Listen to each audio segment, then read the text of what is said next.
Bonjour. Alors, comme chaque année, à l'approche des fêtes de Noël, qu'est-ce que je vois surgir sur les réseaux sociaux? Ah bien, toujours le même débat qui revient. Un chrétien peut-il fêter Noël? Alors, le souci, c'est pas qu'il y en ait qui le fêtent ou qui ne le fêtent pas. Le souci, c'est quand certains affirment qu'il ne faut pas fêter Noël parce que c'est une fête d'origine païenne qui a été transformée en fête chrétienne, parce que Jésus n'est pas né au mois de décembre, bon, ça on le sait, parce que c'est une fête commerciale, etc.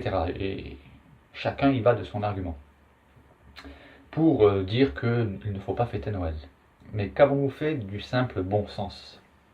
Parce que c'est bien de cela qu'il s'agit, une simple question de bon sens, d'équilibre, d'intelligence. Alors, parmi les arguments que j'ai vus fleurir sur la toile Facebook, c'est celui-ci. En fait, à la base, il s'agit d'une jeune chrétienne débutante qui pose la question, et ça je peux le comprendre, en tant que chrétienne, voilà, maintenant elle vient de découvrir la foi chrétienne, et elle se pose la question, est-ce qu'il faut fêter Noël? Parce que quand on fête Noël, on fait une petite crèche avec des petits personnages. Or, comme il est écrit dans Exode chapitre 20, verset 4, tu ne te feras point d'image taillée, ni de représentation quelconque des choses qui sont en haut dans les cieux, qui sont en bas sur la terre, et qui sont dans les eaux plus bas que la terre. Tu ne te prosterneras point devant elles, et tu ne les serviras point. Car moi, l'Éternel, ton Dieu, je suis un Dieu jaloux, etc.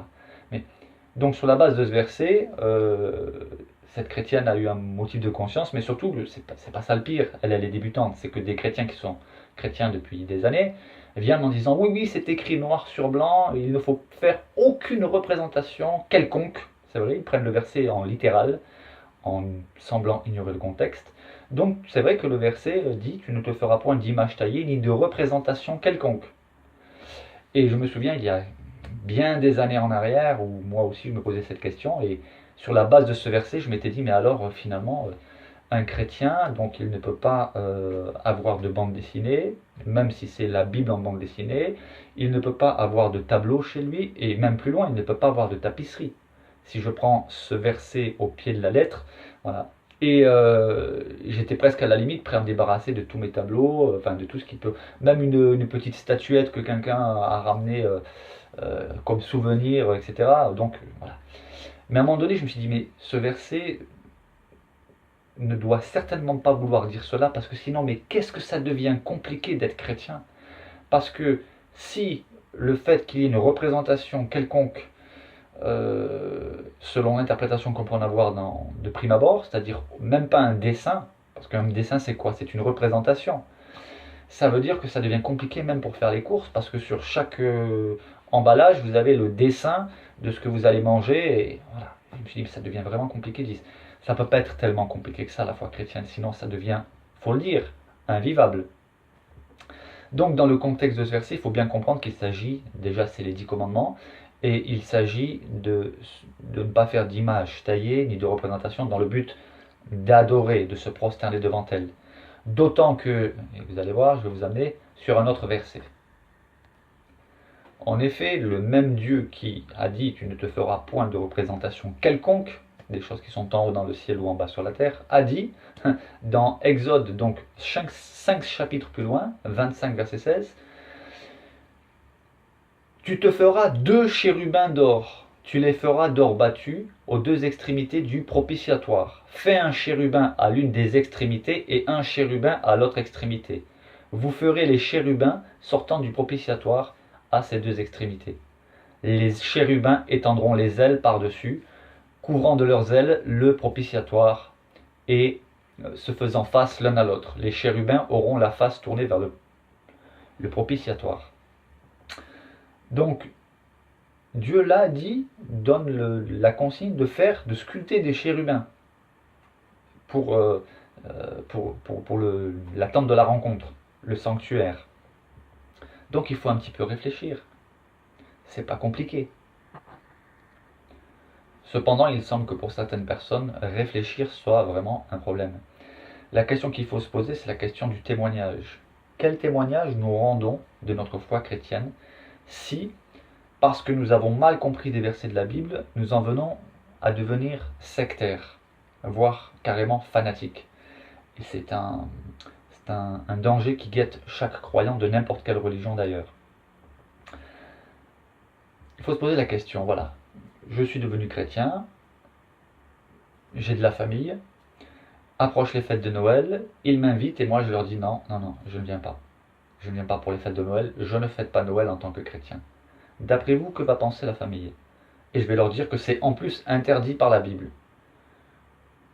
Alors, il n'y a pas seulement la fête de Noël, c'est qu'en règle générale, ces chrétiens qui sont tellement à cheval sur la fête de Noël, bien souvent, ils bataillent aussi, ils militent en disant qu'un chrétien ne doit pas avoir de télévision, un chrétien ne doit pas avoir Internet, un chrétien ne va pas au cinéma parce que c'est le diable, etc., etc., etc. La télévision n'est pas un problème en soi, c'est qu'est-ce que tu regardes à la télévision. Le cinéma n'est pas un problème en soi, c'est qu'est-ce que tu regardes au cinéma. Fêter Noël, bien sûr c'est une fête commerciale. Si pour vous, fêter Noël c'est juste acheter des cadeaux, voilà, en tant que chrétien c'est pas ça Noël. Alors c'est vrai qu'on ne connaît pas la date de naissance de Jésus. Et alors, qu'est-ce qu'il y a de mal à fêter le fait qu'il y ait un sauveur qui soit venu parmi nous? Il n'y a rien de mal, cela ne renverse pas les fondamentaux de la foi chrétienne. Donc quel témoignage nous rendons?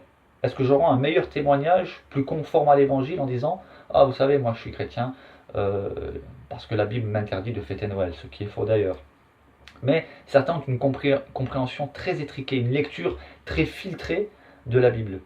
Et cela débouche sur des comportements qui, au lieu de donner envie de devenir chrétien, donnent envie plutôt de fuir et de dire « Je veux me tenir éloigné de ces fanatiques sectaires ». Donc il faut bien réfléchir à cela. Et alors il y en a qui insistent sur l'origine. Oui, à l'origine, c'était pas une fête chrétienne, et puis le Père Noël n'existe pas, etc., etc. Mais tout ça, on le sait en tant que chrétien, on n'est pas obligé d'adhérer à tous ces aspects-là. Simplement, le fait est qu'aujourd'hui, Noël existe. C'est une occasion qui nous est donnée à nous chrétiens d'être des témoins auprès de nos familles, témoins de l'amour de Dieu, et surtout témoigner du cadeau que Dieu a fait à l'humanité, en envoyant son propre Fils. C'est l'occasion justement d'annoncer l'Évangile. Il faut être un petit peu équilibré et intelligent.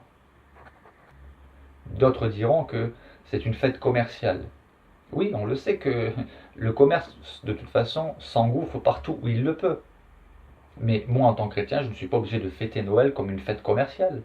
Je peux y donner un sens différent de ce qui se vit dans beaucoup de foyers, où Noël, effectivement, se limite à bien manger, à bien boire, et même trop boire pour certains, d'autres à faire la fête, et s'offrir des cadeaux quelquefois qui coûtent très cher.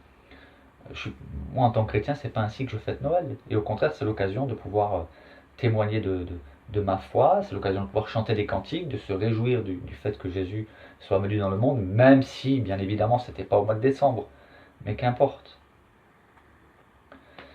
Alors je vais pas faire trop long, mais j'aimerais dire pour conclure, m'adresser à tous ces chrétiens qui se disputent, qui s'étripent.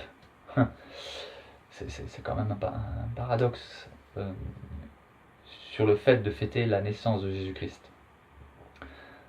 Est-ce que vous n'avez pas franchement autre chose à faire que de perdre votre temps à vous disputer là-dessus? Certains, comme disait Jésus, filtrent la mouche et ils avalent le chameau. Ça, c'était les pharisiens qui étaient comme ça. Ils étaient très à cheval sur des détails et ils négligeaient l'essentiel, l'amour du prochain, l'amour de Dieu. Vivre en conformité avec le plus grand commandement qui est d'aimer Dieu, d'aimer notre prochain, c'est ça qui est essentiel. La miséricorde, la compassion, et non pas de se prendre la tête à coups de versets bibliques sortis de leur contexte entre chrétiens pour batailler, pour dire voilà. D'ailleurs, je me demande si je ne vais pas créer une série sur YouTube, un chrétien peut-il, avec 3 petits points et un point d'interrogation, et derrière on peut mettre beaucoup de choses. Un chrétien peut-il fêter Pâques? Mais oui, moi je fête Pâques, mais dans le sens biblique du terme. On sait très bien que Pâques c'est pas le chocolat. C'est pareil, il y en a qui s'étripent pour la Saint-Valentin. Oui, c'est une fête commerciale. Oui, mais c'est une occasion, parmi tant d'autres, de témoigner de l'amour à sa femme, même si on n'est pas obligé. Heureusement, il ne faut pas attendre la Saint-Valentin pour offrir des fleurs. D'ailleurs, moi, j'offre jamais des fleurs à la Saint-Valentin parce qu'il multiplie le prix par 6 ou par 7. Mais ce que je veux dire par là, c'est qu'il ne faut pas se prendre la tête pour des choses qui n'en valent pas la peine. Après, en ce qui concerne Halloween, là, c'est encore différent parce que c'est quand même une fête dont vraiment les origines sont vraiment occultes et bon, c'est déguiser les enfants en monstres, etc. Bon, là, je peux comprendre qu'effectivement, moi, personnellement, je ne suis pas du tout fan de cette fête. Mais un chrétien peut-il aller au cinéma? Mais oui, enfin, il y a plein de questions comme ça auxquelles je pense qu'il faut apporter des réponses équilibrées. Pareil avec la nourriture. Un chrétien peut-il manger de ceci, peut-il manger de cela, peut-il boire de l'alcool ou non? Voilà, il y a plein de questions comme ça qui méritent d'être traitées dans l'esprit biblique, dans l'esprit chrétien des enseignements bibliques. Mais de grâce, ne perdez plus votre temps à vous disputer. Voilà. Celui qui ne veut pas fêter Noël parce qu'il a dans son âme et conscience la conviction que, voilà, ben, tant mieux, c'est son choix personnel.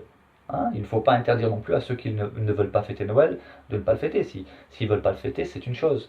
Mais il y a une différence entre ne pas vouloir fêter Noël parce qu'on se dit non, je ne suis pas d'accord, et puis voilà, c'est une conviction personnelle, et puis répandre autour de soi que c'est anti-biblique de fêter Noël dans le sens que voilà, il sort des versets et il ne faut pas fêter Noël du tout. Et là, je pense qu'on sort. Alors, c'est vrai que dans la Bible, il n'est pas dit de fêter Noël, mais on sort de l'état d'esprit chrétien, qui est d'être intelligent, d'être équilibré et de donner la priorité à la compassion et à l'amour du prochain. Et Noël est une excellente occasion pour cela. En fait, il y en a qui font, l'apôtre Paul dit que l'un considère les jours, d'autres ne les considèrent pas, l'un mange ceci, l'autre ne mange pas de cela, que chacun ait une pleine conviction dans son cœur. Celui qui ne mange pas de ceci ou pas de cela, il le fait dans son cœur sincèrement pour le Seigneur. Celui qui ne fête pas telle fête, il le fait pour le Seigneur. Et celui qui le fait aussi pour le Seigneur. Donc que l'un ne juge pas l'autre.